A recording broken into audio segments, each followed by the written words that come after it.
Salam berjuang-juang. Nah, de Bapak Turara Senina, semoga kita semua sehat, tidak kekurangan satu apapun, dan masih bisa bersyukur dalam keadaan apapun.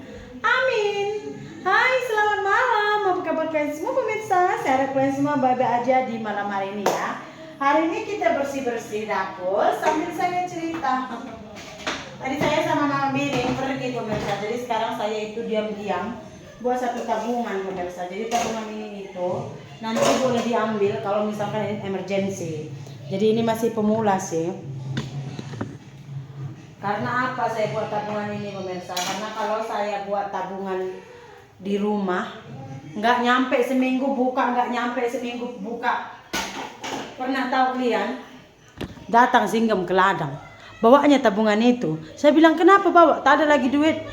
Di ladang dibukanya tabungan itu, kalian tahu pemirsa, karena nggak ada uang. Ini pun kalian tengok ini, ada juga nya saya beli pun ini, tengok. Ini baru buka 2 hari lepas ini. Saya simpan situ uang udah habis, nampak udah buka sini. Nggak lagi isinya. Saya buat lagi. Semalam udah dibuka kan, kalau misalnya minta uang, ada uang lagi, saya bilang minta uang. Ini tadi saya beli lagi. Ini saya beli lagi. Nah. Itu pun esok atau lusa pasti dibuka lagi. Kayak gitu selalu. Makanya saya ganti alternatif. Karena kan misalnya nih panen sawit, kadang 1 minggu itu kan panen sawit ada 4 tempat. Jadi saya pikir kalau misalkan satu tempat saya simpan 100.000 aja, berarti 1 bulan nanti boleh jadi 800.000. Jadi saya buat tabungannya. Tapi selalu terbuka. Jadi saya buat ini. Aku tabungannya pemirsa, nampak. Jadi ini tuh kayak bukan government sih. Dia nggak ada kaitannya sama bank. Ini kayak private punya. Nih. Nah. Sorry ya. Sangat sleepy. Nampak. Udah ada nama saya situ, itu Sri Mulyani. Jadi saya ini kalau udah ada saya simpan 2 kali, udah saya simpan pemirsa. Jadi kalau ada dapat duit sawit saya simpan cukup bulan ini, kita simpan situ uang 1 bulan 1 kali tanggal awal ya, setiap bulannya awal bulan itu kita tabungkan gitu. Kalau misalkan nanti perlu atau emergency nggak apa-apa, ambil gitu, boleh. Nah, ataupun misalnya kita tabungan kita masih 5 juta tapi kita perlunya 15 juta, boleh ambil. Jadi kita sekalian menghutang di situ, nanti dibayar gitu. Jadi saya buat ini tanpa pengetahuan singgem. Karena kan kita nggak tahu nanti emergency perlu apa-apa, pas pulang nggak ada duit, stres. Makanya saya buat. Tadi saya tabungkan. Kemarin saya nabung pertama saya tabungkan 500.000 saja. Harus dulu nak kok. Iya mau. Stres pemirsa. Ini pun masih banyak uang perlu ini. Nasi baik kemarin saya ada tempah baju hijau. Jadi nanti graduation udah ada baju saya.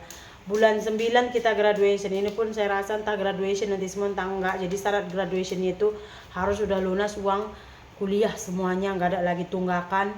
Lepas itu sidang skripsi baru boleh graduation. Jadi intinya itu kalau udah lunas semua pembayaran baru boleh graduation pemirsa.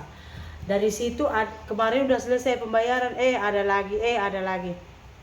Itu saya ingat planning saya tabung mungkin bulan 8 akhir nanti saya buat pembayaran lah biar selesai semua kuliah saya semua. Lepas itu nanti bulan 9 baru saya boleh ikut graduation. Kalau ada rezeki memang mau buat klinik, tapi tengoklah ya kan. Karena saya harus cari istilahnya itu apa-apa yang income-nya itu tetap. Kenapa? Karena sekarang YouTube udah sangat ini.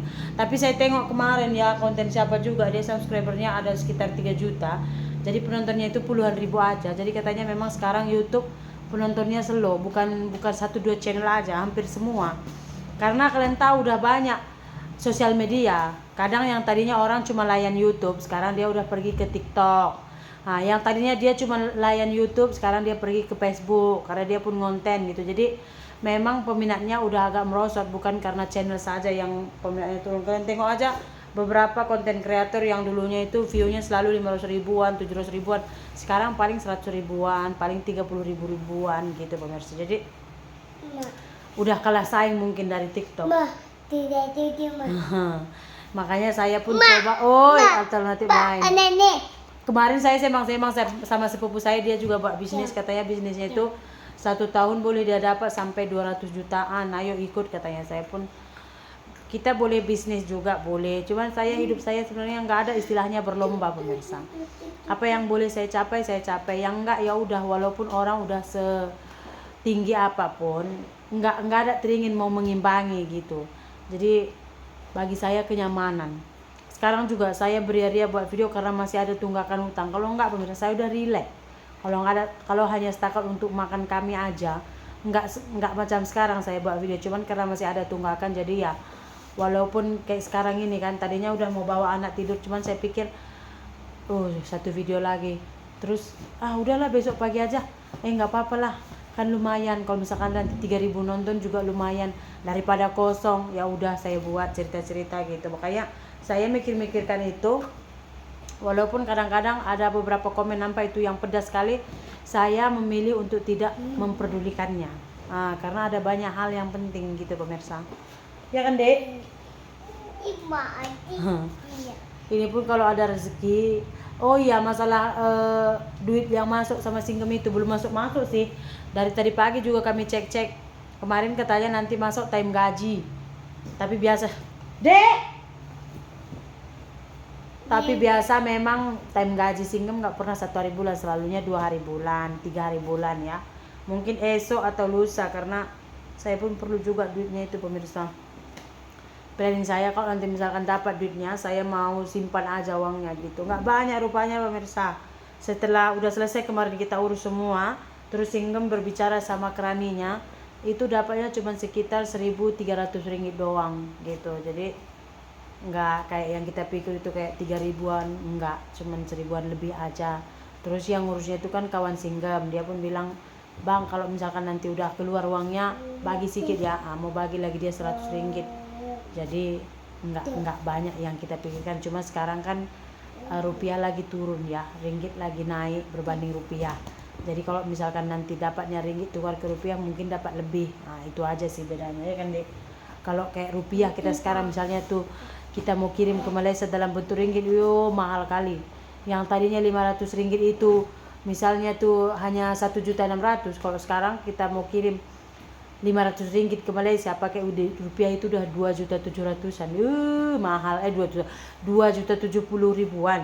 Mahal kali, belum lagi ongkosnya pemirsa. Jadi sedikit cerita saya lah tentang tabungan saya itu. Udah 2 kali saya penabungan. Nanti saya nabung ke 4 ke 5 kali saya udah boleh ambil pinjaman yang agak tinggi gitu. Tapi saya rasa selagi nggak mustahak sekali, saya nggak akan buat pinjaman. Itu kayak antisipasi saya lah. Karena kalau misalkan nggak ada tabungan sedikit pun susah anak kecil-kecil, betul tak? Selamat malam, terima kasih banyak, jumpa lagi di video berikutnya. Jangan tuh, bye bye.